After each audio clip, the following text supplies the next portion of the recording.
Carla Rios, uma residente de Puerto Varas de 38 anos, desapareceu sem deixar rastros na noite de 11 para 12 de novembro de sua própria casa. O marido de Carla, Tomás Ruiz, assegurou à polícia que ela simplesmente havia ido visitar uma amiga na vizinha Puerto Montt. No entanto, os fatos indicavam outra coisa. Carla nunca visitou a estação rodoviária e as câmeras de vigilância registraram uma discussão acalorada entre os cônjuges na noite anterior ao desaparecimento. Na noite de 11 para 12 de novembro de 2023, na cidade de Puerto Varas, no sul do Chile, ocorreu um evento que a princípio parecia uma banal briga familiar. Carla Rios, de 38 anos, havia deixado sua casa na rua Colón, 137. E seu esposo Tomás Ruiz afirmava que ela havia ido visitar uma amiga em Puerto Montt. Ele falava disso com calma e segurança, mas algo evidentemente não batia com os fatos simples. Quando a polícia decidiu verificar a rota de Carla, descobriu-se que na rodoviária terminal de Buses Sur, nenhum funcionário havia visto a mulher naquela noite. Também não foram compradas passagens de ônibus, o que já sugeria algo diferente. A casa dos cônjuges estava equipada com um sistema moderno de videovigilância. Essas câmeras registraram como na noite de 11 de novembro às 22h30, Carla e Tomás discutiam bastante alto sobre o que exatamente tratava a conversa. As câmeras não captaram. O som estava abafado. No entanto, a linguagem corporal de ambos falava da seriedade do conflito. No dia seguinte pela manhã, Tomás preparou o almoço para seus entes queridos. Uma sopa de porco, um prato aparentemente comum, mas que por alguma razão causava inquietação na investigação, considerando as circunstâncias do desaparecimento noturno de Carla. O aspecto financeiro do caso era ainda mais estranho. Na manhã de 12 de novembro foram retirados exatamente 800 mil pesos chilenos da conta de Carla. O cartão pertencia à própria Carla. O código PIN foi inserido corretamente, o que significava que alguém evidentemente conhecia sua senha pessoal de acesso à conta. A polícia imediatamente notou isso como uma pista-chave, mas por enquanto sem comentários sobre como exatamente esse código havia sido descoberto. A polícia tinha inicialmente duas direções de suspeitas. O primeiro a atrair atenção óbvia foi Tomás Ruiz, o esposo da mulher desaparecida. Seu comportamento era externamente comum, porém a ausência de rastros da viagem de Carla e as transações financeiras inesperadas inevitavelmente o tornavam o principal suspeito. Nenhuma acusação direta lhe foi apresentada por enquanto. A polícia trabalhava estritamente dentro da estrutura das leis chilenas, tendo apenas evidências circunstanciais. O segundo suspeito era o vizinho Armando Flowers, que declarou à polícia que a família se encontrava em uma situação financeira difícil. Ele afirmava que os cônjuges haviam contraído uma dívida considerável, porém os relatórios financeiros reais da polícia ainda não estavam disponíveis, e a afirmação do vizinho permanecia no nível de rumores. Durante as primeiras 24 horas após o desaparecimento, o vizinho Armando Flowers espalhava ativamente uma versão bastante chocante dos eventos. Ele dizia diretamente à polícia que Tomás supostamente havia decidido vender os órgãos internos de Carla para cobrir as dívidas acumuladas. Esta versão soava forte e assustadora, porém a investigação, não encontrando confirmações, a tratava com extrema cautela e ceticismo. Não havia dados sobre vínculos dos cônjuges com estruturas criminosas, e por enquanto percebiam o vizinho mais como alguém capaz de exagerar muito. A manhã de 15 de novembro se mostrou chuvosa e fresca, 13 graus Celsius, alta umidade. O tempo atrasava consideravelmente o trabalho dos criminalistas no pátio da casa de Rios e Ruiz. Após várias horas de inspeção tenaz e numerosas verificações, os carabineros fizeram inesperadamente sua primeira descoberta substancial. No container de lixo perto da casa foi descoberto um pequeno osso. As análises preliminares de DNA deram imediatamente resultado. O osso pertencia a um ser humano, e a correspondência genética com Carla Rios era praticamente de 100%. No entanto, a polícia imediatamente adotou uma posição oficialmente reservada. Os especialistas ainda não haviam anunciado a que parte exata do corpo pertencia à descoberta e em que circunstâncias ela poderia ter chegado ao container. A imprensa já começava a discutir essa descoberta, mas a polícia se recusou a dar qualquer detalhe, não querendo permitir conclusões precipitadas. A descoberta do osso significava que o caso tomava um rumo completamente diferente. Não se podia mais ignorar o fato de que o desaparecimento de Carla não era simplesmente uma saída de casa após uma briga familiar. Agora era evidente. Os eventos da noite de 11 para 12 de novembro não eram uma simples fuga para uma amiga, e não uma casualidade. A investigação se aproximou estreitamente de uma nova etapa, na qual seria preciso entender o que havia acontecido realmente naquela noite. A equipe investigativa continuava estudando ativamente o estranho comportamento financeiro de Tomás Ruiz. As câmeras do caixa eletrônico confirmaram. O dinheiro retirado da conta de Carla foi obtido exatamente às 13h10 da madrugada, depois que, segundo as próprias palavras de Tomás, Carla havia deixado a casa. A perícia do terminal bancário revelou as impressões digitais de Tomás, e um detalhe interessou particularmente aos criminalistas. A impressão mais nítida ficou na tecla com o número 4. Era precisamente esse detalhe que deu à polícia razões para supor que o esposo de Carla conhecia exatamente seu código PIN. Mas por enquanto as conclusões oficiais eram reservadas. Evidências adicionais apareceram graças a um dispositivo técnico na casa dos cônjuges. Um alto-falante inteligente com função de gravação de sons. O alto-falante se ativou casualmente precisamente no momento do conflito. Às 22h33 da noite de 11 de novembro, a voz de Carla gritou distintamente: "Suelta-me! Me solte!" Isso coincidia perfeitamente em tempo com a gravação de vídeo da discussão obtida das câmeras de vigilância e colocava Tomás na posição de alguém que tinha algo a esconder. Durante o interrogatório, Tomás Ruiz se comportava com segurança, embora obviamente se tensasse com as perguntas do investigador. A pergunta sobre por que havia retirado o dinheiro da conta de Carla, o homem respondeu simplesmente: "O cartão estava na gaveta comum do hall. Qualquer um poderia tê-lo pego e ido ao caixa eletrônico. Por que vocês pensam imediatamente em mim?" Mas o investigador se interessava por outro momento. Às 3 da madrugada, quando o dinheiro foi retirado, o telefone celular de Tomás se encontrava em casa e estava estavelmente conectado à rede LTE. No entanto, o próprio homem havia desaparecido completamente da zona de cobertura naquele momento.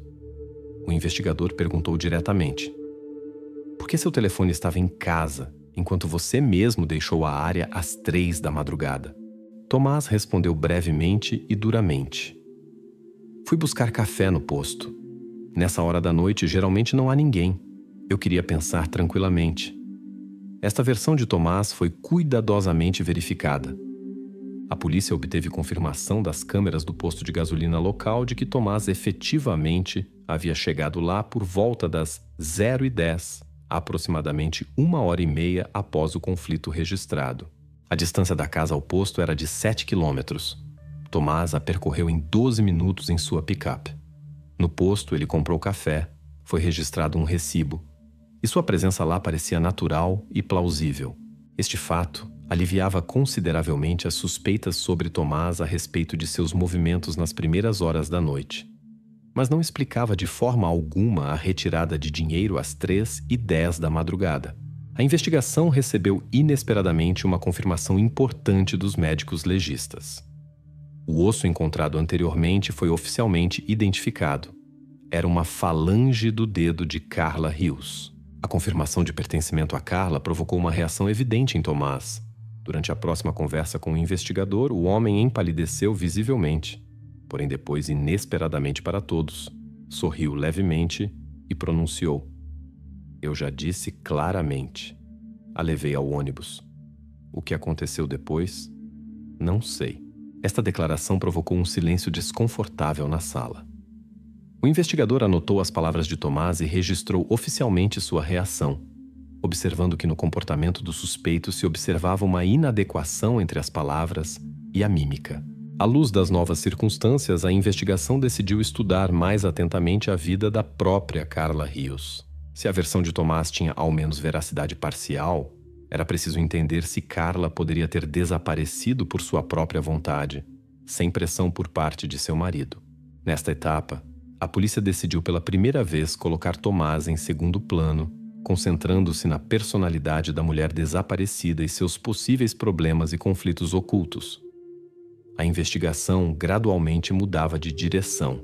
Em vez de olhar atentamente para Tomás, a polícia começou a estudar mais profundamente a vida da própria Carla Rios. E quase imediatamente foi descoberta informação importante em seu telefone. Em um mensageiro protegido com autenticação de 2 fatores, encontraram sua correspondência com um advogado de direito familiar. Não era uma consulta casual, mas uma estratégia jurídica longa e cuidadosamente planejada para o divórcio. As mensagens enviadas em diferentes momentos durante os últimos 2 meses falavam de que Carla estava seriamente determinada e não pretendia informar Tomás deste passo com antecedência. O detalhe que particularmente interessou a polícia concernia as finanças. Descobriu-se que no Banco Estado já havia estado aberta por várias semanas uma conta separada, registrada exclusivamente em nome de Carla. Para ela, transferia pequenas somas, evidentemente se preparando para a divisão de bens. Segundo os dados do banco, Carla havia consultado como proteger ao máximo seu dinheiro para que não fosse acessível ao esposo. A polícia imediatamente notou. Tomás evidentemente não sabia nada desta conta, o que confirmava as suspeitas de tensões ocultas em seu relacionamento. Quando os investigadores falaram com os parentes mais próximos, ficou claro por que Carla escondia seus planos. Sua avó, Maria, 62 anos, parente, status ativo, confessou francamente. Carla tinha medo pela casa. Ela dizia que se Tomás soubesse antes da hora, faria tudo para não dar nada a ela. Eles não eram felizes há muito tempo, mas ela queria fazer tudo corretamente. O advogado de Carla acrescentou um novo detalhe importante que contradizia diretamente a versão calma enunciada por Tomás. Ele forneceu à polícia o rascunho de uma petição judicial que se preparava para ser apresentada ao tribunal. No documento eram claramente prescritas as exigências de Carla para a divisão de bens e, principalmente, eram mencionados numerosos conflitos que o esposo Tomás negava de todas as maneiras. Isso contradizia completamente suas palavras de que na família tudo era tranquilo e sem conflitos. A investigação também prestou atenção à melhor amiga de Carla, Lucia. Lucia vivia na vizinhança e estava estreitamente ligada à família. Quando a polícia tentou obter seu depoimento, descobriu-se que Lucia havia estado ausente por 3 dias já. Os vizinhos informaram que a mulher havia ido a Puerto Montt, supostamente por assuntos pessoais. Seu desaparecimento levantou questões, e a polícia teve a ideia de que Lucia poderia ter ajudado Carla a deixar secretamente a cidade. Por enquanto, esta pista parecia plausível, mas não havia confirmações diretas ainda, e Lucia permanecia na lista de pessoas para interrogar na primeira oportunidade. Uma nova reviravolta surgiu no dia 20 de novembro, quando a polícia solicitou materiais de vídeo adicionais da rodovia RP-225, que passa a leste de Puerto Varas, em direção ao maciço florestal La Parva. As câmeras de vigilância rodoviária registraram às 5h12 da madrugada de 12 de novembro a picape de Tomás Ruiz. Esta descoberta era em si mesma inesperada. Tomás sempre havia afirmado que levava sua esposa à estação rodoviária, localizada ao sul, em direção a Puerto Montt. Mas o automóvel evidentemente se movia na direção completamente oposta. Nas gravações se vê distintamente. A picape avançava lentamente, mas seguramente, em direção à floresta. O motorista não excedia a velocidade, não atraía atenção, e ao mesmo tempo evidentemente sabia para onde ia. Os investigadores notaram uma circunstância estranha. A hora de registro da picape não coincidia com a declaração de Tomás de que havia estado no posto. Este fato imediatamente levantou sérias questões sobre seu álibi. Agora o foco da investigação se deslocava radicalmente. O que havia começado como um drama familiar e um possível conflito doméstico de repente adquiriu outro matiz. A polícia tinha que estudar cuidadosamente a rota de Tomás, entender o que exatamente ele transportava na picape e por que se dirigia precisamente ao maciço florestal. A equipe investigativa decidiu proceder imediatamente à inspeção do território florestal La Parva, que agora era o local central de interesse de toda a investigação. A polícia examina cuidadosamente o território do maciço florestal La Parva, o que se enconra dentro dos sacos de polietileno. Os criminalistas trabalhavam com cuidado e sem pressa. Na floresta La Parva, a 15 quilômetros da cidade, foram encontrados 4 sacos de polietileno espessos, cuidadosamente escondidos sob uma grossa camada de folhas úmidas e galhos. O peso de cada saco era de aproximadamente 10 quilogramas, no total cerca de 40. Os sacos imediatamente causaram inquietação. Pesados, cuidadosamente amarrados, com um local evidentemente não casual escolhido para a ocultação. No primeiro exame dos sacos no local, os criminalistas encontraram dentro uma mistura estranha. Fragmentos de ossos, rastros de fuligem e finas aparas metálicas. As aparas metálicas imediatamente lembraram aos especialistas os restos específicos de trabalhos de garagem. Exatamente este corte fino geralmente fica após o uso de uma esmerilhadeira ou serra para metal. Mas o principal era esperado depois, os resultados do exame de DNA em laboratório. Os especialistas trabalharam segundo o protocolo aprovado em 2023. Em 48 horas foi completamente confirmado o pertencimento dos ossos precisamente a Carla Rios. Este foi um momento decisivo na investigação. O momento quando o desaparecimento oficialmente deixou de ser simplesmente um desaparecimento. Após a descoberta dos sacos, os investigadores interrogaram novamente os vizinhos. Armando Flowers, o vizinho, declarou mais uma vez que havia visto a picape de Tomás na noite de 12 de novembro. Vi distintamente o carro de Tomás aproximadamente às 5h30 da madrugada. Ele ia rápido, estava com pressa. Lembrei exatamente de sua picape. Tomás respondeu a estas declarações calmamente, mas secamente. Armando mente de propósito. Ele me deve dinheiro. Tenta desviar a atenção de vocês de si mesmo. No início, as palavras de Armando pareciam suspeitas. A polícia, suspeitando dele uma possível cumplicidade, decidiu verificar seu álibi. Armando insistia que na noite de 12 de novembro se encontrava longe de Puerto Varas, em um posto de gasolina a 120 quilômetros ao norte. A investigação estudou cuidadosamente as câmeras de vigilância do posto, verificou os recibos e registros do terminal de pagamento. As provas eram irrefutáveis. Armando efetivamente se encontrava no posto no tempo indicado. A pista foi completamente fechada e o telefone celular lhe foi devolvido. Armando não era mais considerado como um possível cúmplice.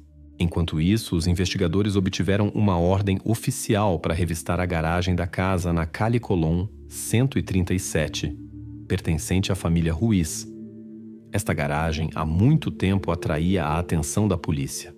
O piso do local estava coberto com uma laje de concreto fresca que imediatamente pareceu suspeita. No exame minucioso, os criminalistas descobriram finas rachaduras e rastros notáveis de reparo. Pouco depois do início dos trabalhos, encontraram o que se tornou a evidência mais importante. Nas rachaduras do concreto foi descoberto sangue de Carla Rios. Esta descoberta imediatamente tornou inúteis todas as tentativas de Tomás de explicar seus movimentos naquela noite. O achado confirmou as suspeitas da investigação. Tomás tentava ocultar os rastros do evento ocorrido na garagem. No mesmo dia, Tomás foi convocado para outro interrogatório, onde, ao saber dos resultados da perícia, perdeu pela primeira vez o controle sobre si mesmo, se afastando nervosamente dos investigadores. Agora a investigação entendia. Eles tinham em mãos não simplesmente um conflito familiar e um desaparecimento de pessoa. Era um crime premeditado, cujos detalhes Tomás ocultava cuidadosamente. As perguntas não giravam mais em torno dos motivos de Carla, sua possível fuga ou ajuda por parte de amigos.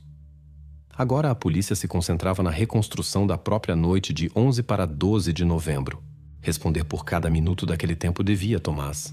Os criminalistas começaram a reunir o quadro completo do que havia ocorrido entre as 22h30 da noite de 11 de novembro e as 5 da madrugada de 12 de novembro, período no qual cabia o mistério do desaparecimento de Carla e as ações subsequentes de Tomás. O Tribunal de Primeira Instância na cidade de Puerto Montt pronunciou oficialmente o veredicto. Tomás Ruiz é declarado culpado de assassinato intencional de sua esposa Carla Rios. O motivo estabelecido do crime, o desejo de conservar o controle sobre os bens familiares e evitar o procedimento de divórcio, cuidadosamente preparado por Carla. A sessão judicial, de uma duração de mais de 2 meses, chegou ao final em março de 2025. A acusação, tendo reconstruído cuidadosamente a cronologia completa da noite de 11 para 12 de novembro de 2023, apresentou detalhadamente toda a sequência de ações de Tomás Ruiz. No dia 11 de novembro, exatamente às 22h30, as câmeras de vigilância registram um conflito emocional entre os cônjuges na cozinha. Este episódio se confirma também pela gravação do alto-falante inteligente doméstico. Precisamente então, Carla grita alto: "Me solte!", o que foi o início da cadeia de eventos trágicos. Entre as 23 e a meia-noite, Tomás comete a agressão, após o que Carla fica sem consciência. A investigação fixa claramente o momento do transporte de Carla para a garagem. Precisamente então, Ruiz empreende uma tentativa de criar um álibi, indo ao posto por café às 0h10. A gravação na câmera do posto se mostra importante, mas a investigação estabelece rapidamente: era uma viagem de curta duração e intencional, com o objetivo de confundir os rastros e criar uma aparência de inocência. Das 0h30 às 3 na garagem, Tomás realiza o desmembramento. O tribunal evita detalhes públicos devido ao seu caráter penoso, limitando-se apenas a uma menção seca de que os rastros destas ações se confirmaram completamente pela perícia. Atenção especial foi dada aos rastros de sangue encontrados no piso de concreto, absorvido nas rachaduras. Esta evidência se mostrou indiscutível e decisiva. Às 13h15, Tomás move os sacos com os restos para sua picape Toyota Hilux. O telefone é intencionalmente deixado em casa para criar um quadro falso de geolocalização. A câmera da rodovia RP-225 registrou o automóvel às 5h12 da madrugada. Às 6h, os sacos foram enterrados na floresta La Parva. Tomás retorna para casa, após o que calmamente se põe a preparar a sopa matinal. Precisamente esta sopa causou a maior comoção na sala do tribunal. O laboratório confirmou rastros de DNA de Carla na concha e na panela. O tribunal nunca conseguiu determinar oficialmente se as crianças da família conheciam a composição deste prato. A questão ficou sem processo judicial. No momento do anúncio do veredicto final, quando o juiz pronuncia a formulação crueldade especial, Tomás Ruiz perde o controle e grita na sala do tribunal lotada: "Ninguém a encontrará inteira." Ele pronuncia estas palavras secamente e friamente, fazendo todos os presentes congelarem no silêncio. O juiz reage a isso calmamente e secamente, apenas confirmando que tais declarações só reforçam a culpabilidade estabelecida e o grau de crueldade do crime cometido. O tribunal emite a decisão final. Tomás Ruiz é condenado à prisão perpétua com uma estadia mínima na prisão de 25 anos. Após a última frase do juiz na sala do tribunal, se faz silêncio. A transmissão para e a tela gradualmente escurece, simbolizando o fim do processo judicial. O próprio caso criminal imediatamente é direcionado para o arquivo do Tribunal Criminal de Santiago, onde lhe é atribuído o status final de terminado. No início do verão, estudantes de toda a Grã-Bretanha aguardavam ansiosamente o fim do ano letivo e o início das férias. Entre eles estava também Danielle Jones de East Tilbury, no condado de Essex. Na manhã de 18 de junho de 2001, Danielle se preparava para a escola como de costume. Por volta das 7h55, ela se despediu de sua família e partiu em direção ao ponto de ônibus para pegar o ônibus escolar. Às 14h30, o telefone tocou na casa da família Jones. Do outro lado da linha estava o professor de Danielle, perguntando por que ela havia faltado à aula. Esta pergunta atingiu os pais de Danielle como um raio em céu azul. Eles não conseguiam entender por que sua filha não havia aparecido na escola. Ela não tinha motivo para faltar às aulas. Daniela Sarah Jones veio ao mundo no outono de 1985, no condado de Essex. Seus pais, Linda e Tony Jones, viviam junto com Daniela e seus 2 irmãos mais novos na pequena aldeia de East Tilbury. Daniela era bastante reservada, preferia o conforto de casa e às vezes era tímida na presença de outras pessoas. Apesar disso, Possuía um excelente senso de humor e tinha muitos amigos. O que Daniela mais amava eram os animais. Em casa, tinha 2 pequenos coelhos fofos que adorava acima de tudo. Quando os pais de Daniela receberam uma ligação da escola, esta notícia os perturbou profundamente. Eles pensaram que mesmo se sua filha tivesse decidido matar a aula, ela certamente voltaria para casa antes do anoitecer. Afinal, Daniela sempre teve medo de ficar sozinha à noite. Durante todo o dia, os parentes e amigos de Daniela tentaram contatá-la. Enviaram mensagens e ligaram para ela. Mas havia apenas silêncio. Este comportamento não combinava nada com Daniela, o que preocupou ainda mais a todos. A história de Daniele deixou muitas perguntas sem resposta. Ela sempre mantinha seus pais informados sobre seus planos, mesmo quando queria apenas visitar os vizinhos.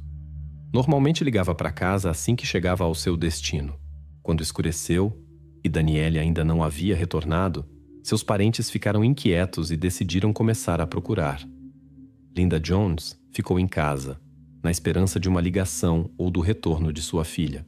Por volta da meia-noite, quando ficou claro que algo havia acontecido com Daniele, os pais se dirigiram às autoridades em busca de ajuda. Os investigadores primeiro interrogaram o círculo da desaparecida. Depois de estabelecer que Daniele não tinha motivo para sair de casa e que todas as suas coisas ainda estavam no lugar, foi decidido começar imediatamente a busca. O irmão mais novo de Daniele compartilhou uma observação estranha. Na manhã ele havia visto pela janela sua irmã saindo de casa e tomando o caminho habitual, mas então subitamente se virou e foi em outra direção. Isso lhe pareceu incomum. A operação de busca foi iniciada em grande escala. Investigadores, condutores com cães farejadores, parentes e amigos partiram ao longo da rota usual de Daniele, que ela normalmente tomava para a escola. A mãe quase não pregou os olhos durante toda a noite. Ela esperava que sua filha entrasse pela porta a qualquer momento, como sempre.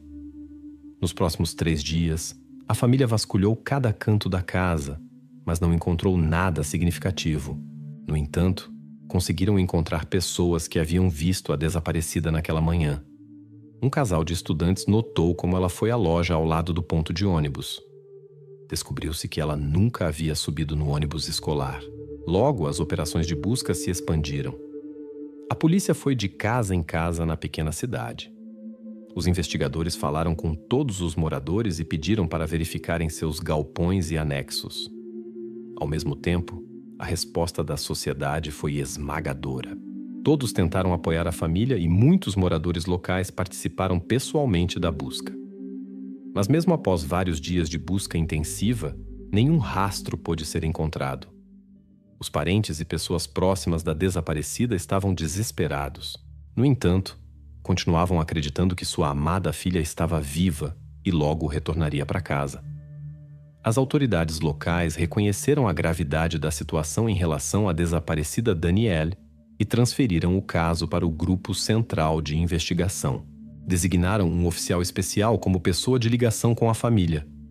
Sua tarefa era apoiar os parentes durante toda a investigação e comunicar-lhes prontamente novas informações. O oficial deveria estabelecer uma relação de confiança com os parentes de Daniele para entender melhor a atmosfera na família e criar um perfil da desaparecida. Durante a conversa, os pais expressaram preocupações sobre o relacionamento de sua filha com o tio. Stuart Campbell, marido da irmã de Tony Jones, era próximo de Daniele.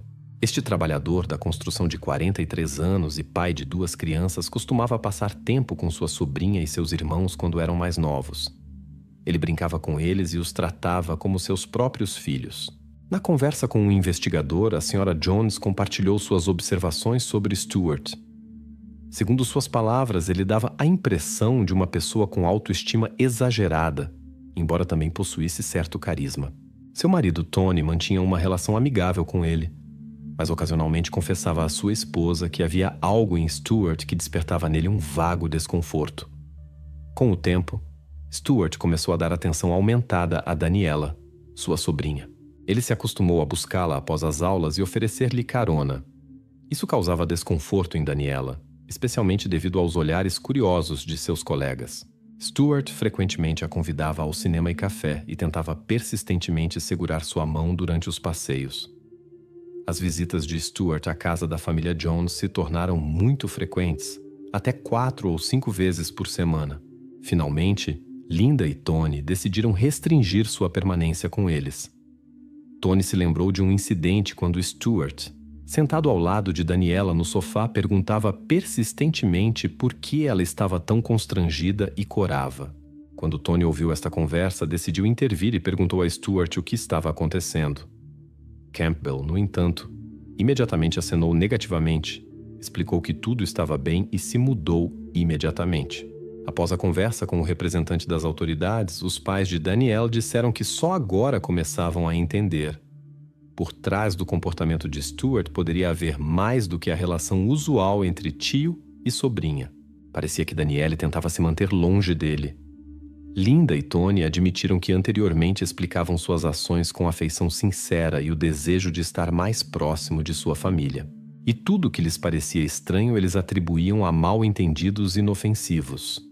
Eles tentavam não prestar muita atenção, com medo de que pudesse prejudicar seriamente as relações familiares se suas suspeitas se mostrassem infundadas. Afinal, a irmã biológica de Tony era esposa de Stuart. Um dia depois que Danielle parou de se comunicar, Tony decidiu visitar sua parente. A casa, no entanto, o recebeu com silêncio. Quando olhou pela janela, notou com surpresa um sistema de videovigilância na sala de estar, o que lhe pareceu incomum. Ainda mais estranho, no entanto, foi o comportamento de Stuart Campbell quando Tony finalmente o encontrou. Este parecia completamente indiferente ao desaparecimento de Danielle. Além disso, Stuart era o único que não mostrava nenhum interesse em sua busca. Ao mesmo tempo, a mídia local continuava relatando intensivamente sobre o desaparecimento de Danielle Jones. Diante do crescente interesse público, os representantes das autoridades policiais decidiram organizar uma reunião com jornalistas para fornecer informações oficiais sobre o caso. Em uma reunião com jornalistas, os investigadores compartilharam detalhes sobre como Danielle havia desaparecido. Eles pediram aos espectadores das notícias locais para relatarem qualquer informação que pudesse ajudar na busca. Este passo se mostrou bem-sucedido. Numerosas chamadas começaram a chegar à delegacia de polícia. Uma delas interessou particularmente aos investigadores. Uma testemunha relatou que na manhã em que Danielle foi vista pela última vez, havia notado uma menina de aparência similar. Ela estava ao lado de uma van azul e discutia alto com um homem. Curiosamente, o tio de Danielle, Stuart Campbell, possuía uma van azul similar. Este detalhe despertou sérias suspeitas na polícia. Surgiram temores de que Campbell pudesse ter sequestrado sua sobrinha para uma direção desconhecida. Antes dos investigadores convidarem a pessoa suspeita para uma conversa, decidiram investigar seu passado. O que descobriram lhes causou grande preocupação. Descobriu-se que esta pessoa já havia chamado a atenção das autoridades policiais há muitos anos. No final dos anos 80, foi presa por comportamento inadequado em relação a uma pessoa jovem. Ela confessou sua culpa, mas saiu com uma sentença suspensa e deixou o tribunal como pessoa livre. Tanto Linda quanto Tony sabiam que seu novo parente havia tido problemas com a lei no passado. Mas quando tentavam descobrir detalhes, Stuart desconversava e garantia que eram trivialidades.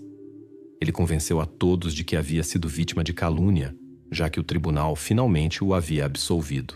A investigação posterior levou a revelações chocantes. A polícia descobriu cerca de 30 casos em que o nome de Stuart Campbell aparecia. Descobriu-se que por muitos anos ele atraía jovens mulheres fingindo ser um fotógrafo famoso. Assim que ficava sozinho com elas, as forçava a participar de sessões de fotos questionáveis, alegando que eram fotos para revistas de luxo. Diante do passado de Campbell e sua relação incomum com a desaparecida Danielle, os investigadores precisavam ou dissipar as suspeitas contra ele ou encontrar evidências de seu possível envolvimento no misterioso desaparecimento de sua sobrinha. Como Danielle não pôde ser encontrada, os investigadores desenvolveram a teoria de que Stuart Campbell possivelmente a mantinha contra sua vontade em um local desconhecido. Eles organizaram vigilância na esperança de que ele os levasse ao paradeiro da desaparecida. Seu comportamento, no entanto, apenas reforçou as suspeitas das autoridades policiais. Ele não mostrava a preocupação que se esperaria de um tio cuja sobrinha havia desaparecido sem deixar rastros. Em vez disso, Campbell, estranhamente, passava tempo em estacionamentos fotografando carros semelhantes ao seu próprio Nissan prateado. Quando ficou claro que a vigilância não estava trazendo os resultados desejados, os investigadores decidiram prender Campbell. Em 23 de junho, 5 dias após o desaparecimento de Danielle Jones, Stuart Campbell foi detido. Durante o interrogatório pelos investigadores, foi imediatamente esclarecido a Campbell que eles tinham motivos válidos para acreditar que ele estava ciente da situação com Danielle. Stuart, no entanto, começou imediatamente a negar tudo e alegou não ter ideia de onde ela se encontrava. Além disso, afirmou ter uma relação próxima e de confiança com sua sobrinha. Segundo Stuart, as relações de Danielle com seus pais, Tony e Linda Jones, haviam se deteriorado quando ela ficou mais velha. Ele contou que funcionava como mediador entre Danielle e seus pais para ajudar a família Jones a evitar uma ruptura, já que, segundo ele, estavam prestes a se separar. Durante a conversa, descobriu-se que Stuart Campbell tinha um álibi sólido. No momento do desaparecimento de Danielle, ele não estava em East Tilborough. Havia ido à cidade vizinha buscar materiais de construção para ajudar seu vizinho com trabalhos de renovação. Não tinha comprovante porque naquela loja não havia as mercadorias necessárias. No caminho de volta, parou para ligar para sua esposa e comunicar isso. Após retornar para casa, dirigiu-se imediatamente ao vizinho para continuar com os trabalhos de renovação. A história do caso de Daniela Jones deixou muitas perguntas sem resposta. Apesar dos álibis duvidosos de Campbell, as autoridades não conseguiram encontrar motivos suficientes para sua detenção prolongada. Ele foi libertado sob fiança até a conclusão das investigações. Diante do passado de Campbell, a perspectiva de sua libertação causou considerável preocupação aos investigadores. Eles suspeitavam que ele pudesse representar um perigo, mas não tinham evidências sólidas para apresentar acusações. Neste contexto, foi decidido revistar novamente a casa da família Jones. Durante a busca no quarto de Daniela, encontraram um estojo com 2 notas. A primeira dizia: "Olá, princesa. Caso não tenha notado minhas mensagens anteriores, decidi deixar mais uma. Quero que saiba. Sinto falta do seu sorriso. Beijinhos." Quando os investigadores mostraram estas notas a Linda Jones, ela ficou chocada e declarou vê-las pela primeira vez. Ela contou que toda a família Jones havia viajado de férias algumas semanas antes do misterioso desaparecimento de Daniela. Linda suspeitou que Stuart pudesse ter invadido o quarto de Daniela em sua ausência e deixado essas mensagens. O pai de Daniela se lembrou de um detalhe importante. Antes de sua partida, Campbell havia instalado uma nova porta dos fundos em sua casa. Surgiu a suspeita de que ele pudesse ter feito uma cópia da chave da nova porta exatamente neste momento. As investigações levaram à necessidade de examinar a casa da família Stuart Campbell. Após obter a devida autorização, os investigadores começaram a inspeção. Na casa foi descoberta uma variedade de equipamentos fotográficos, o que por si só não despertou suspeitas. No entanto, os achados tomaram um rumo preocupante. Entre os pertences pessoais de Campbell, foram encontradas imagens que causaram preocupação. As fotografias de pessoas jovens eram de natureza inadequada e pareciam ter sido tiradas com a própria câmera do dono da casa. Além disso, foram encontradas imagens de conteúdo similar que haviam sido baixadas da internet. As descobertas mais preocupantes aguardavam os investigadores no sótão. Em uma bolsa dupla estavam objetos que davam margem a pensamentos ruins. Roupas íntimas, meios de restrição de movimento e brinquedos para adultos. Atenção especial foi dada a um par de meias brancas com vestígios quase invisíveis, que foram enviados para exame posterior. Durante a inspeção, também foi confiscada uma van azul pertencente a Campbell. Stuart Campbell alegou ter informações de que Danielle não havia desaparecido, mas havia decidido por conta própria deixar a casa devido a constantes desentendimentos entre seus pais. Para confirmar sua declaração, apresentou aos investigadores uma mensagem que supostamente havia recebido do número de Danielle no dia de seu desaparecimento. Nela estava escrito: "Olá, Stu. Obrigada. Você é para sempre o melhor tio. Diga à mamãe que sinto muito." Esta informação deu esperança aos pais de Danielle de que sua filha estivesse se escondendo em algum lugar. No entanto, Ficaram extremamente preocupados por ela não ter se comunicado com eles até agora e não ter retornado. Um especialista em análise de texto examinou a suposta mensagem de Danielle. Ele descobriu que estava escrita em letras maiúsculas, embora Danielle normalmente usasse letras minúsculas. Os investigadores solicitaram dados da operadora de celular de Campbell. Descobriu-se que a ligação que Campbell supostamente havia feito para sua esposa quando retornava da loja de materiais de construção no dia do desaparecimento de Danielle foi feita de Eastleboro, e não de onde Campbell alegava ter estado. Mas o mais notável foi que os sinais dos dispositivos móveis de Campbell e Danielle Jones foram localizados perto da casa de Campbell e permaneceram ativos ainda 30 horas após seu desaparecimento. 30 dias depois que Danielle Jones perdeu contato, seus parentes preocupados se dirigiram ao público através da mídia. Eles esperavam encontrar novas pistas e qualquer informação que pudesse esclarecer a situação. A família apelou a todos que pudessem saber algo ou ter visto Danielle, mas por algum motivo ainda não haviam comunicado isso às autoridades, para finalmente compartilharem as informações que conheciam. Após algum tempo, os parentes de Jones, junto com representantes das autoridades policiais, distribuíram cerca de 1.500 panfletos com fotos de Danielle. Paralelamente, os investigadores receberam os resultados do exame das meias brancas encontradas no sótão de Stuart Campbell. As conclusões dos especialistas foram preocupantes. Na peça de roupa foram encontrados vestígios que se relacionavam tanto com Campbell quanto com Danielle Jones. Com base nos dados coletados, Stuart Campbell foi detido sem possibilidade de libertação sob fiança. Ele foi levado à delegacia, onde foi acusado de posse de imagens inadequadas. Esta acusação, no entanto, serviu apenas como motivo formal para a prisão e permitiu aos investigadores continuar a investigação e preparar acusações mais graves relacionadas ao desaparecimento de Danielle Jones. Um parente do suspeito o visitou logo após sua prisão. Após uma conversa com ele, o parente comunicou às autoridades que estava profundamente convencido de que o detido estava mentindo. Também se descobriu que o suspeito mantinha registros que os investigadores posteriormente chamariam de Diário da Desaparecida. Ele anotava ali cada interação com ela, seja uma ligação ou uma mensagem enviada. Estes registros deixaram claro que ele estava excessivamente fascinado por ela. Apesar da ausência de evidências claras sobre o desaparecimento, os investigadores haviam coletado indícios suficientes para apresentar acusações por envolvimento no misterioso desaparecimento. Após a apresentação das acusações, o suspeito permaneceu sob observação das autoridades policiais por quase um ano. Durante este tempo, chegaram mais de 500 relatos de toda a Grã-Bretanha e Europa dizendo que a desaparecida supostamente estava bem. Isso causou consideráveis dificuldades à polícia local, já que cada um destes relatos precisava de verificação minuciosa. Se houvesse a menor possibilidade de que ela ainda estivesse em algum lugar e este relato tivesse passado despercebido, isso poderia ter sido um argumento importante no tribunal para os advogados de Campbell.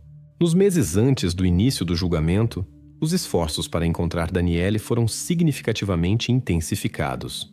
Não se tratava apenas de encontrar evidências-chave para as investigações, mas também de proporcionar o consolo espiritual tão necessário aos seus parentes.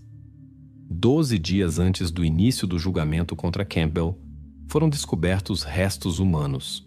Os investigadores determinaram que pertenciam à estudante desaparecida chamada Millie Dowler. Como se descobriu posteriormente, um certo Levi Belfield estava envolvido em seu desaparecimento. Ele deveria responder por seus atos uma década inteira após a descoberta dos restos de Millie. Em 14 de outubro de 2002, começou o julgamento contra Stuart Campbell, o homem casado com a irmã do pai de Danielle. Linda e Tony Jones confiavam nele. Ele se apresentava como um parente cuidadoso. A história de Stuart Campbell levantou numerosas questões. Ele foi acusado de um grave delito contra Danielle Jones. Campbell, no entanto, parecia confiante e despreocupado diante das acusações apresentadas, pois sabia que Danielle não havia sido encontrada. Os investigadores suspeitavam que Campbell se comunicava secretamente com Danielle, sem informar Tony e Linda. Parecia que ele estava muito fascinado por ela e havia tentado semear discórdia entre a menina e seus pais. Danielle foi vista pela última vez conversando com alguém em uma van azul que se assemelhava ao veículo de Campbell.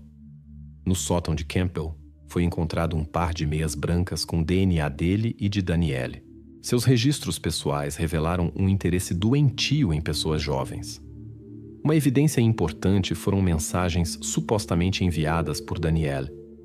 Uma investigação revelou que Campbell mesmo era o autor e tentava desviar as investigações. Dados da operadora de celular refutaram seu álibi. Durante todo o julgamento, Campbell manteve silêncio. Apenas ocasionalmente passava notas para seus defensores quando algo não lhe agradava. Após quase 3 meses de julgamento, os jurados proferiram seu veredicto. Stuart Campbell foi considerado culpado e condenado a uma longa pena de prisão com possibilidade de revisão após 20 anos. Até 2019, o paradeiro de Danielle Jones permaneceu desconhecido. Linda Jones apoiou uma iniciativa em memória de Helen McCourt, cujo destino se mostrou trágico. Esta proposta deveria limitar os direitos daqueles que retêm informações importantes dos investigadores. Helen trabalhava em uma companhia de seguros quando sua vida chegou ao fim abruptamente no ano de 1988. Ian Sims, o homem relacionado ao seu desaparecimento, nunca revelou todas as circunstâncias do caso. O apelo para a aprovação de uma nova lei coletou mais de 100.000 assinaturas e encontrou apoio no mais alto nível governamental. No ano de 2021 veio à luz um livro intitulado Meu Parente com Passado Sombrio, cujo autor era Alex Sharkey, irmão de Stuart Campbell. Nesta obra, Alex compartilhou abertamente a história de sua vida ao lado de seu irmão e descreveu detalhadamente os eventos que se seguiram ao misterioso desaparecimento de Danielle Jones. Quando 2 décadas se passaram desde o desaparecimento de Danielle, as autoridades policiais de Essex organizaram um evento memorial em sua homenagem. Os investigadores asseguraram aos parentes de Danielle que não desistiriam da esperança e continuariam a busca para que a família encontrasse paz e pudesse encerrar este triste capítulo de suas vidas. Muitos acreditam que no ambiente de outras pessoas, através da atenção pública, estamos protegidos. As estatísticas confirmam esta teoria, porém não se deve esquecer que malfeitores podem usar vários truques para atrair alguém a um local isolado. Por isso é importante manter-se sempre vigilante mesmo em locais movimentados. Na pitoresca Andria, uma cidade italiana com cerca de 100.000 habitantes, a história da família local Mansi atraiu a atenção pública. A cidade era famosa por seu patrimônio histórico, especialmente pelo majestoso castelo Castel del Monte, que diariamente atraía muitos viajantes. Para os locais, o turismo se tornou a principal fonte de renda. Não muito longe do famoso castelo vivia a família Mansi, os pais e sua única filha, a muito desejada, Graziella. Nos últimos 10 anos, a família possuía uma pequena loja comercial localizada convenientemente no caminho para a entrada principal do castelo. Ali ofereciam aos turistas nozes e frutas secas. O comércio ia bem. Graziella, apesar de sua idade, frequentemente ajudava no negócio da família, o que deixava seus pais muito contentes.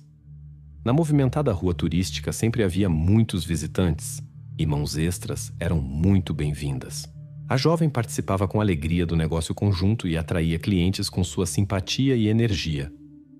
O sábado, 19 de agosto de 2000, não se diferenciou dos fins de semana comuns com seu máximo fluxo turístico.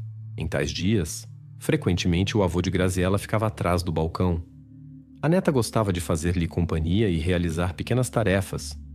Devido ao fluxo constante de visitantes, o avô raramente podia deixar a loja.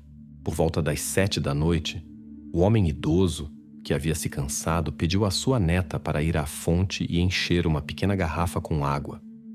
Graziella concordou prontamente e se dirigiu à fonte, que ficava apenas a 5 minutos de distância.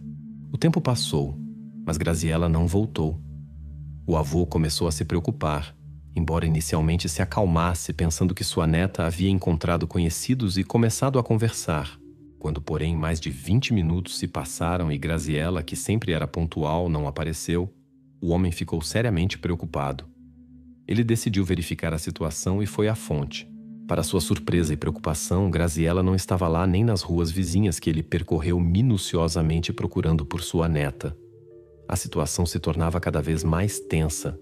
Quando o avô voltou à loja esperando encontrar Graziella, descobriu que ela ainda não havia aparecido. Ela poderia ter tomado outro caminho, mas não estava em lugar algum. Após cerca de 30 minutos, ele entrou em contato com o filho e a mãe, começou a ligar para todos os amigos e conhecidos cujos números tinha anotado. Os pais também ligaram para todos que conseguiam contatar, mas ninguém a havia visto. Logo se reuniram toda a família e alguns amigos de Graziella na loja dos Mansi na praça. Sem perder tempo, adultos e jovens organizaram grupos de busca. Sua atividade atraiu a atenção de transeuntes e turistas, muitos dos quais imediatamente se juntaram à busca.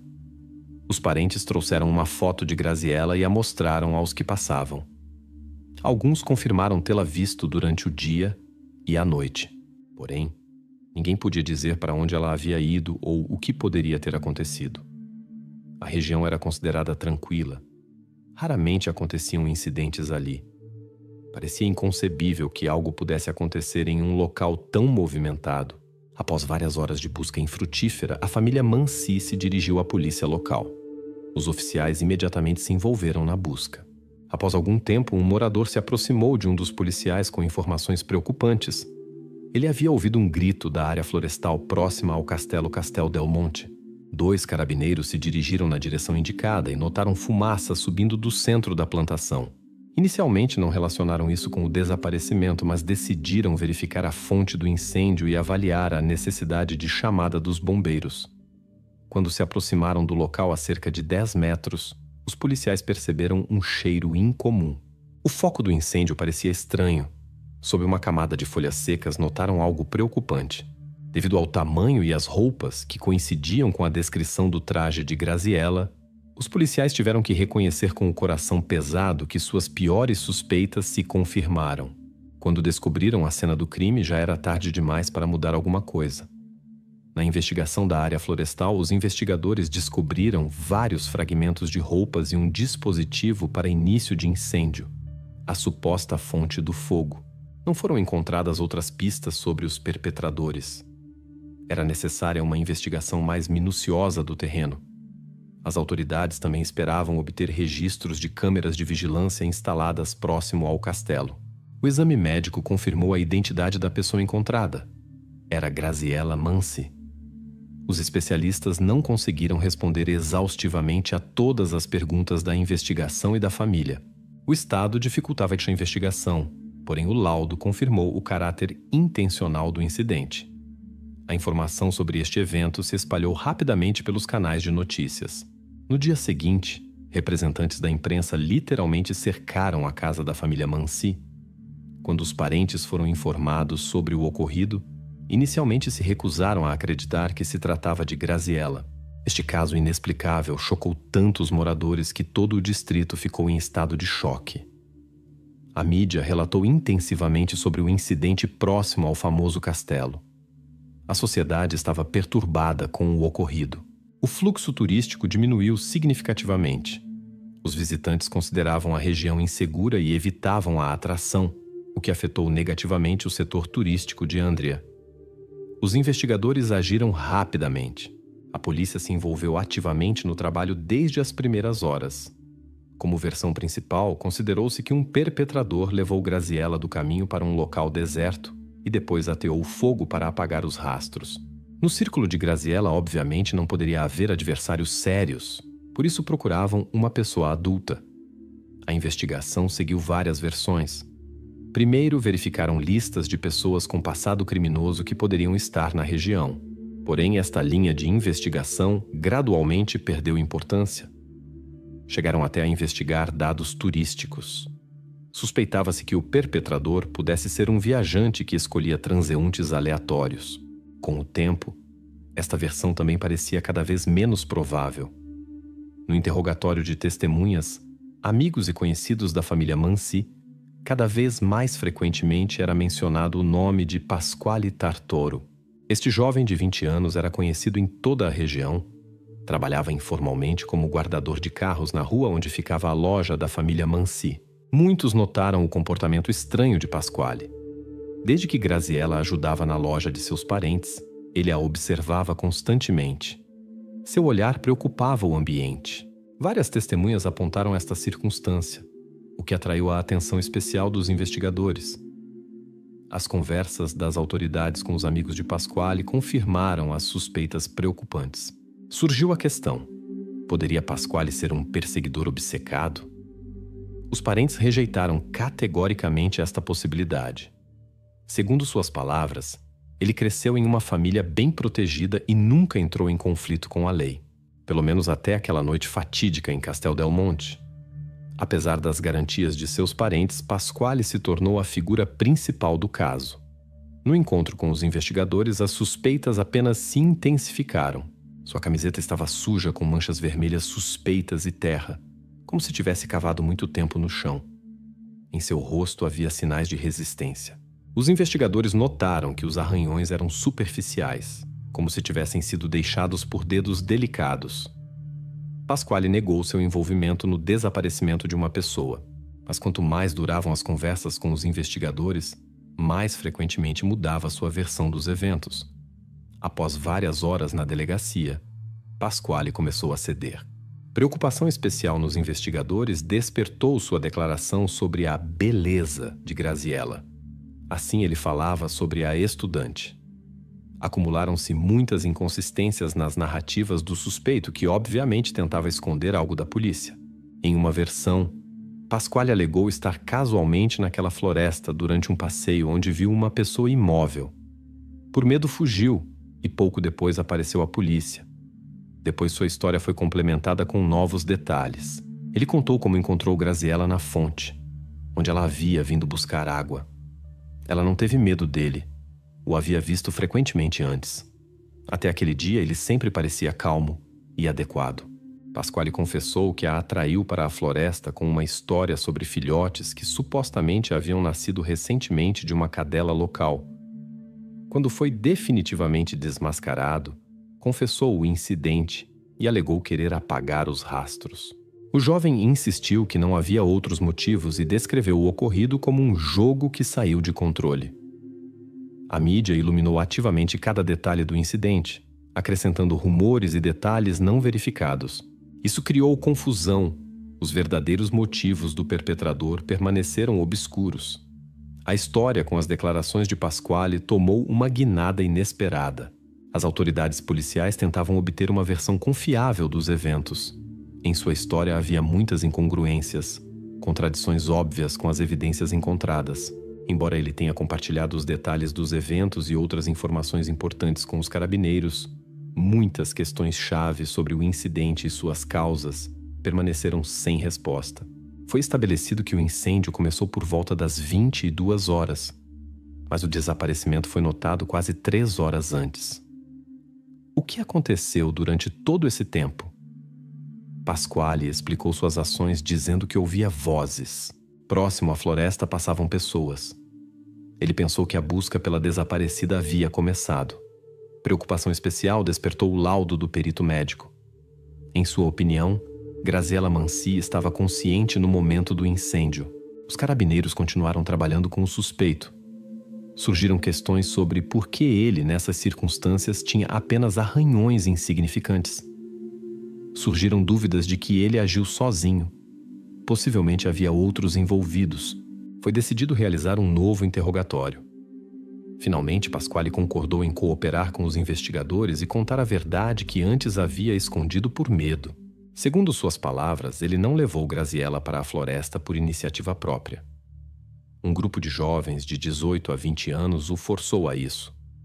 Na floresta esperavam Giuseppe Di Bari, Vincenzo Caratello, Domenico Margiotto e Michele Zagarria. Pasquale alegou que originalmente não havia outras intenções. Ele teve um conflito com esses jovens, no qual perdeu. Como compensação, os conhecidos exigiram levar Graziella para a floresta, o que ele fez. Os 4 jovens mantiveram Graziella por várias horas. Quando ouviram os gritos de busca, ficaram com medo das consequências. O grupo decidiu esconder os rastros do incidente. Eles não tinham materiais adequados para apagar as evidências. Quando Graziella recobrou a consciência e começou a gritar, os jovens entraram em pânico e tentaram usar violência. Finalmente a cobriram com folhas e tentaram pensar em como esconder suas ações após o que decidiram usar um dispositivo incendiário. Todos os envolvidos tinham entre 18 e 20 anos. Como se descobriu, os jovens vinham de famílias abastadas e não de um ambiente problemático, o que tornava seu ato ainda mais incompreensível. Conhecidos os descreviam como jovens equilibrados e sensatos que nunca mostraram agressão ou tendência a violações da lei. Apenas um deles havia tido pequenos problemas com a lei no passado, um furto menor. Após as declarações de Pasquale, as autoridades policiais rapidamente prenderam todo o grupo. A notícia chocou toda a Itália e recebeu ampla atenção da mídia. Desde sua prisão, os suspeitos negaram qualquer envolvimento no desaparecimento de Graziella e juraram não entender as razões do interesse das autoridades por eles. Os investigadores, porém, estavam determinados a continuar seu trabalho até reconstruir o quadro completo dos eventos daquela noite na floresta. Na investigação desses jovens, os investigadores, ao contrário de Pasquale, não encontraram sinais visíveis do incidente. Suas roupas estavam limpas e não apresentavam ferimentos. As buscas em suas residências não trouxeram resultados. Nada suspeito foi encontrado. Nos interrogatórios insistiram obstinadamente em sua inocência, mas confirmaram que Pasquale Tartoro realmente nutria sentimentos estranhos por Graziella.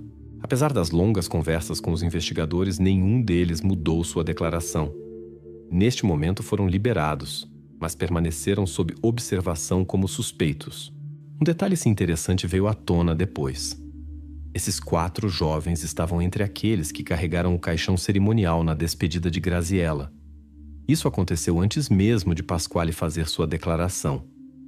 Testemunhas oculares relataram que os jovens mostraram emoções sinceras, como se sentissem profunda tristeza. Nos interrogatórios, explicaram sua reação dizendo que conheciam Graziella, embora não intimamente, mas a viam frequentemente no negócio da família Mansi. Os investigadores desenvolveram a teoria de que a presença de todos os 4 na cerimônia não foi coincidência. Apesar da falta de conhecimento próximo com a família, poderiam ter sentido desconforto interno ou tentado entender quão avançadas estavam as investigações e se havia suspeitas contra eles. A cerimônia reuniu quase toda a cidade. Até alguns turistas vieram. Em tal multidão, 4 jovens emocionais não atraíram atenção especial. Quando foram novamente chamados à delegacia, falaram com cada um separadamente. Vincenzo e Giuseppe alegaram ter álibi. Explicaram que se encontravam por volta das 19 horas no dia do desaparecimento no clube de jogos local. Michele e Domenico, por outro lado, se recusaram a conversar com os investigadores e exigiram a presença de advogados. Este comportamento apenas intensificou o interesse das autoridades policiais nessas pessoas. Os investigadores começaram a verificar o álibi de Vincenzo e Giuseppe. No clube de computadores, sua presença foi confirmada, mas apenas pela primeira hora. O paradeiro posterior dos amigos permaneceu desconhecido, o que levantou questões nas autoridades investigativas. O caso tomou uma guinada inesperada quando Michele e Domenico decidiram contar sua versão dos eventos. Sua história coincidia amplamente com as declarações de Pasquale Tartoro. Segundo suas palavras, os amigos se encontraram à noite na floresta, supostamente para um jogo. No momento de sua chegada, todo o grupo já estava no local. Pasquale deveria trazer Graziella. Os demais participantes se esconderam atrás das árvores e esperaram por sua aparição. Até a floresta precisaram de cerca de 15 a 20 minutos. Neste momento, o avô provavelmente já havia começado a procurar por sua neta.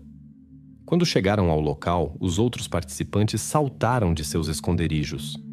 Graziella estava na armadilha. O grupo estava sob influência do álcool. Eles se divertiram com o quanto Graziella ficou assustada. Segundo a declaração dos presos, eles só queriam brincar com a indefesa Graziella. Graziella ficou tão assustada que se paralisou. Em um momento, a situação saiu de controle. Após a queda, ela perdeu a consciência. Os jovens alegaram que originalmente pretendiam apenas assustá-la. Quando ela não reagiu mais às chamadas, todos perceberam a gravidade da situação. Neste momento, ouviram vozes, provavelmente daqueles que procuravam por Graziella. Sob influência do álcool, decidiram esconder os rastros do incidente. As declarações dos suspeitos foram parcialmente confirmadas por evidências. O exame médico se mostrou ambíguo. Em Graziella havia certas lesões, mas a maneira como se originaram não pôde ser estabelecida com precisão. As roupas da jovem estavam em seu lugar, o que questionou algumas versões investigativas originais.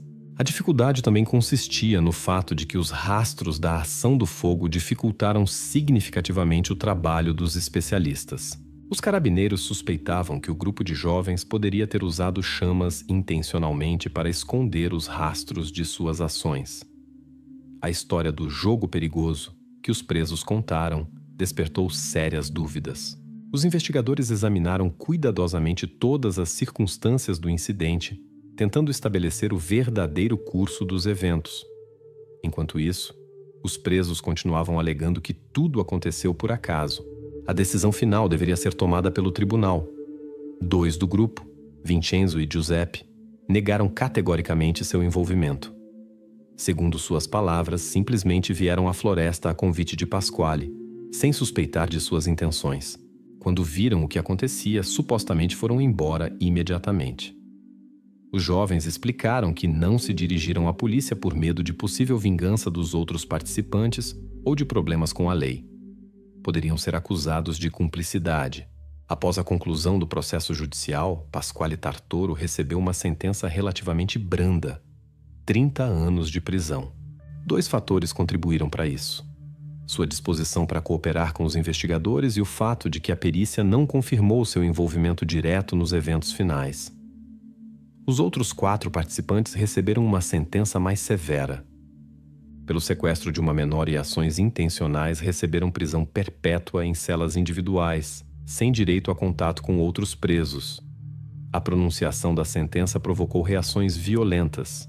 A mãe de Graziella perdeu a consciência. Seu marido precisou de ajuda. Entre as famílias dos acusados surgiu uma discussão acalorada. Os parentes da jovem consideraram a punição justa, exceto no caso de Pasquale. Em sua opinião, ele merecia uma sentença mais dura.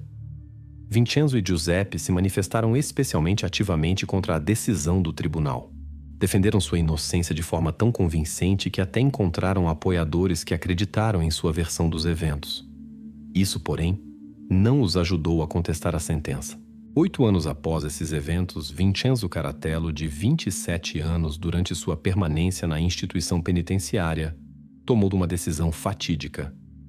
Talvez sentimentos de culpa o atormentassem ou ele simplesmente não visse outra saída. Apenas alguns dias antes, sua mãe o havia visitado. A mulher continuava acreditando inabalavelmente na inocência de seu filho e o apoiava em todos os aspectos. Porém, Vincenzo mesmo neste momento já havia perdido toda a vontade de continuar seu caminho. O coração de mãe sentiu que algo não estava certo. Ela notou que seu filho havia se distanciado, se tornado outra pessoa, e seus pressentimentos se mostraram corretos. Em 19 de junho de 2013, o advogado Michele apresentou uma petição para a revisão do caso, alegando violações processuais. Ele contestou os resultados do processo anterior, mas o tribunal rejeitou o exame da petição. A mãe de Pasquale se dirigiu publicamente com desculpas sinceras pelas ações de seu filho à família Mansi. Ela enfatizou que ele deve assumir total responsabilidade por seus atos perante a lei. Porém, a mãe de Graziella rejeitou essas desculpas. Sua resposta foi emocional. Ela declarou que Pasquale deve passar por tudo que sua filha passou. Segundo suas palavras, Graziella teria permanecido com sua família se ele não a tivesse atraído para a floresta. Os pais de Graziella consideravam justamente Pasquale como o principal culpado. O nome de Graziella Mansi não está esquecido na Itália. No Castelo Castel del Monte há uma placa comemorativa com sua foto e uma breve história de Graziella, cujo caminho terminou tão cedo. Este local se tornou uma espécie de memorial, onde locais e turistas deixam flores e bichinhos de pelúcia. Os parentes de Graziella visitam frequentemente este local de memória. Após 24 anos de prisão, Pasquale Tartoro obteve sua liberdade. Por boa conduta, sua pena foi reduzida em 6 anos. Agora ele tem 44 anos e tenta começar uma nova vida. É difícil prever como seu destino futuro se desenvolverá. Entre todos os envolvidos, ele foi o único que concordou com um procedimento simplificado, o que levou à redução da pena. Após o incidente, todos os participantes cortaram qualquer contato entre si. Mesmo quando Pasquale saiu, nenhum dos antigos amigos tentou restabelecer o contato. Ele mesmo diz que se lembra todos os dias do ocorrido e da dor que causou a Graziella e seus parentes. Pasquale confessa: se pudesse voltar ao passado, agiria diferentemente. Na difícil fase de reabilitação, sua família se tornou o principal apoio. Ele expressa gratidão a todos que acreditaram em sua melhora. Porém, a mãe de Graziella expressou sua opinião sobre a libertação antecipada de Pasquale. Segundo suas palavras, sua libertação destruiu a ideia de justiça. Ela está convencida de que tais pessoas não podem mudar e representam um perigo para a sociedade. Por isso, não merecem uma segunda chance. Vincenzo e Giuseppe, que insistiam em sua inocência, não conseguiram entender os motivos das ações de Pasquale. Em sua última carta, antes de deixar este mundo, Vincenzo continuou defendendo sua inocência e expressou sua amargura pela injustiça do sistema. Ele esperava que algum dia alguém se encontrasse para provar a verdade, mas ele mesmo não via mais sentido em continuar a luta pela liberdade. Giuseppe, Domenico e Michele ainda estão na prisão. Giuseppe não desiste de suas tentativas de provar sua inocência e dedica seu tempo ao estudo da Bíblia. Ele aceitou sua sentença e não apresenta mais recursos. Ao mesmo tempo, preserva a fé de que a verdade um dia virá à luz. Todos os três apontam unanimemente Pasquale como o principal culpado do incidente. Segundo suas palavras, ele atraiu Graziella para a floresta e foi o iniciador dos eventos posteriores. Apesar disso, Pasquale recebeu a sentença mais branda entre todos os condenados e já está em liberdade.